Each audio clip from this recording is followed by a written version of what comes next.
Halo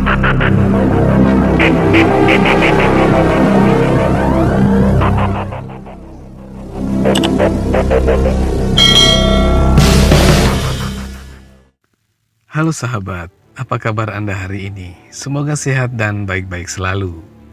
Kembali lagi saya hadir untuk berbagi kisah unik dan nyata terjadi. Hari ini saya ingin berbagi cerita soal kisah Idrus dan Markona yang berhasil menipu Presiden pertama Indonesia Soekarno dan beberapa gubernur pada masa itu. Dikutip dari Tirto ID, sebuah koran asal Belanda, Het Parool, edisi 19 Juli tahun 1958 melaporkan, pada tanggal 8 Agustus 1957, di Palembang muncul seorang laki-laki berusia 42 tahun yang datang dari pedalaman Sumatera. Pria ini mengaku sebagai pangeran dari wilayah yang dulunya dianggap wilayah kekuasaan Sriwijaya. Namanya Idrus bin Pohon. Dia punya 5 orang abdi, dan di Palembang, dia dan kelompoknya berpenampilan ala sipil dan militer. Beberapa bulan kemudian, pada 10 Maret tahun 1958, bermodal surat rekomendasi dari pemerintah Sumatera Selatan, Idrus dan pengikutnya berangkat ke Jakarta. Koran Belanda lain, Leeuwarder Courant, edisi 7 April tahun 1959, dan Nieuwsblad van het Noorden edisi 10 Februari tahun 1959 memberitakan kalau Idrus mengaku sebagai raja suku Anak Dalam yang berada di pedalaman Jambi. Di Sumatera belahan utara kala itu sedang bergolak gerakan separatis yang menamakan diri Pemerintah Revolusioner Republik Indonesia atau PRRI. Wilayah suku Anak Dalam tergolong bisa dijangkau militer PRRI. Kerusuhan di daerahnya, tulis Het Parool mengutip Idrus, memaksanya meninggalkan rumahnya. Setelah itu, Idrus berkelana, hingga dia akhirnya tiba di Jakarta. Di ibu kota, Idrus dan rombongannya diterima Presiden Soekarno di Istana Negara. Idrus berencana berkeliling ke beberapa kota di Jawa.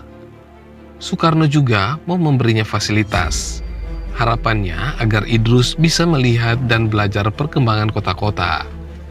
Di Jakarta, seperti dilaporkan Het Parool, Wali Kota Sudiro mengajak Raja Anak Dalam ini untuk makan malam bersama para anggota DPRD Jakarta.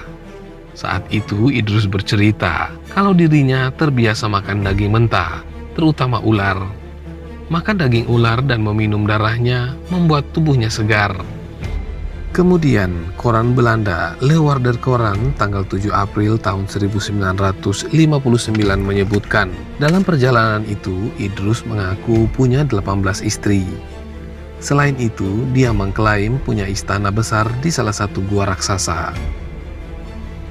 Di dalamnya terdapat mumi dari 40 orang Jepang dan Belanda. Dari Jakarta, Idrus dan rombongan pergi ke Bandung. Pada tanggal 20 Maret tahun 1958, Idrus berangkat ke Jawa Tengah. Di sebuah bioskop, dia berkenalan dengan seorang perempuan yang berasal dari kampung Selerong, Tegal. Idrus lalu memperkenalkan diri sebagai pangeran dari kerajaan Kubu di Sumatera Selatan. Nama perempuan itu adalah Markona. Singkat kata, jadilah Markona dan Idrus berpasangan. Mereka lalu menahbiskan diri sebagai pasangan kerajaan. Idrus jadi raja dan Markona sebagai ratunya. Markona yang menjabat sebagai permaisuri Raja Idrus selalu memakai kacamata hitam saat tampil di depan publik. Namun tak butuh waktu lama, identitas Raja Idrus dan Ratu Markona pun akhirnya terungkap. Media massa mulai mencari latar belakang tamu istimewa Bung Karno itu. Setelah ditelusuri, ternyata mereka bukan raja dan ratu dari suku Anak Dalam. Asal-usul Ratu Markona juga akhirnya terbongkar setelah dia secara tidak sengaja menggunakan bahasa Jawa. Fakta yang diketahui kemudian, Idrus dan Markona adalah warga biasa. Setelah kebohongan Idrus dan Markona terungkap, Bung Karno langsung jadi bulan-bulanan. Seakan tak jera, Raja Idrus terus menyebarkan informasi hoaks kepada masyarakat. Catatan Kompas edisi 9 Agustus tahun 1968. Raja Idrus sempat mengaku sebagai anggota Intel Kodam 5 Jaya dan anak buah petinggi TNI yakni Mayor Simbolon. Idrus pun sempat memerah sejumlah pengusaha di Lampung sebelum akhirnya ditangkap polisi di Kota Bumi Lampung. Tak berselang lama, Kompas edisi tanggal 21 Agustus tahun 1968 juga mencatat Ratu Markona juga ditangkap polisi di Pekalongan, Jawa Tengah. Dia harus menjalani hukuman penjara selama 3 bulan.